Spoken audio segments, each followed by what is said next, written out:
کل شہر حیدرآباد میں وقفے سے گرج اور چمک کے ساتھ بارش کا سلسلہ جاری تھا۔ کل صبح موسم صاف تھا، لیکن اس کے بعد آسمان بادلوں سے گھر گیا اور گرج چمک کے ساتھ بارش ہو رہی تھی۔ شہر کے بعض علاقوں میں تیز اور بعض علاقوں میں ہلکی بونداباندی کی اطلاعات ملی ہیں۔ شہر کے بعض علاقوں میں طوفانی بارش بھی ہوئی ہے۔ کاپرا اور اس کے آس پاس کے علاقوں میں ژالہ باری کے ساتھ بارش کا سلسلہ جاری تھا۔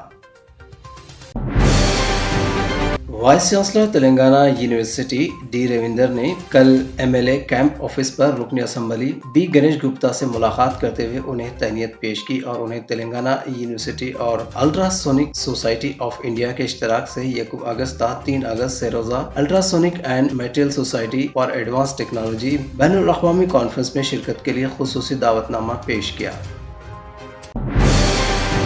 حیدرآباد کے Sri Lakshmi Nagar colony road number 12 Saidabad میں Asad legal associate branch office کا مجلس کے معتمد و رکن اسمبلی یاقوت پورہ احمد پاشا قادری نے افتتاح کیا۔ اس موقع پر اسد لیگل ایسوسیٹ کے ذمہ دار محمد اسد ماہر تعلیم نے اسد لیگل ایسوسیٹ کے اغراض و مقاصد کو بتاتے ہوئے کہا کہ اسد لیگل ایسوسیٹ کی خدمات ریاست تمل ناڈو میں بہترین خدمات انجام دیتے رہے تھے، جس کو تلنگانہ کے عوام کے لیے یہاں پر بھی خدمات شروع کی گئی ہے، جس کا مقصد عوام کو سول اور فوجداری مقدمات اور اسی طرح مکمل قانونی جانکاری دی جائے گی۔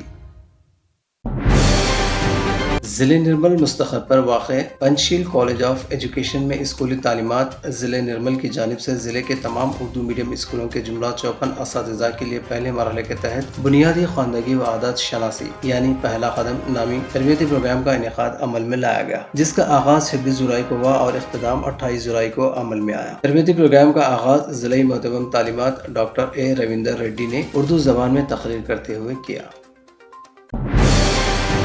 مولانا آزاد نیشنل اردو یونیورسٹی کے شعبہ ترسیل عامہ و صحافت کی جانب سے رواں سال نومبر میں منعقد کی جانے والی 3 روزہ بین الاقوامی کانفرنس بعنوان اردو میڈیا ماضی، حال اور مستقبل میں پیش کیے جانے والے مقالوں کی تلخیص بھیجنے کی آخری تاریخ میں توثیق کی گئی ہے۔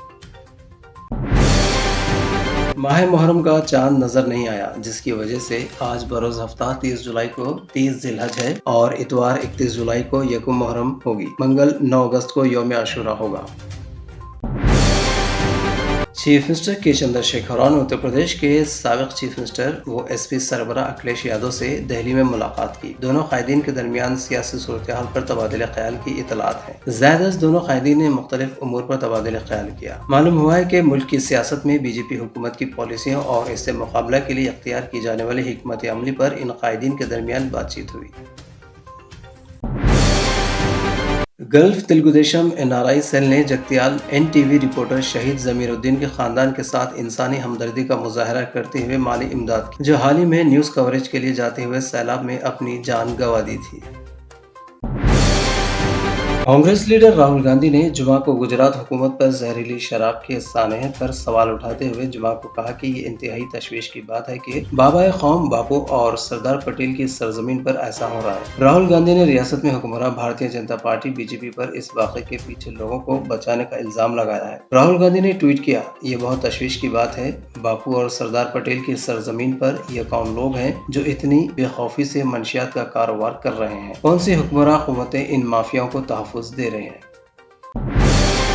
مرکزی خواتین اور بچوں کی ترقی کی وزیر اسمرتی ایرانی نے کانگریس لیڈروں جے رام رمیش، پون کھیرا اور این ڈی سوزا کو قانونی نوٹس بھیجتے ہوئے کہا ہے کہ ان کی بیٹی کے خلاف لگائے گئے الزامات بے بنیاد ہیں، اس لیے کانگریس لیڈر غیر مشروط معافی مانگے۔ وزیر اعظم نریندر مودی نے جمعہ کے روز کہا کہ نئی تعلیمی پالیسی سے نوجوانوں کے لیے بدلتے ہوئے حالات میں فیصلے کرنے میں زیادہ آزادی کو یقینی بنایا گیا ہے۔ راجیہ سبھا میں اپوزیشن جماعتوں نے جمعہ کو مسلسل 9ویں روز مہنگائی، اگنی پتھ اسکیم اور روپے کی گرتی ہوئی قدر کے مسائل پر بحث کا مطالبہ کرتے ہوئے ہنگامہ کیا، جس کی وجہ سے ایوان کی کارروائی پیر تک کے لیے ملتوی کر دی گئی۔ اپوزیشن اور حکمراں جماعت کے اپنے اپنے موقف پر قائم رہنے کی وجہ سے 18 جولائی سے شروع ہونے والے مانسون اجلاس میں اب تک ایک دن بھی بہتر طریقے سے کارروائی نہیں ہو سکی۔ نوجوان ہندوستانی تیراک سری ہری نٹراج نے دولت مشترکہ کھیلوں کے پہلے دن جمعہ کو، جو ہندوستان میں ہفتہ ہے، مردوں کے 100 میٹر بیک اسٹروک کے فائنل میں جگہ بنا لی ہے۔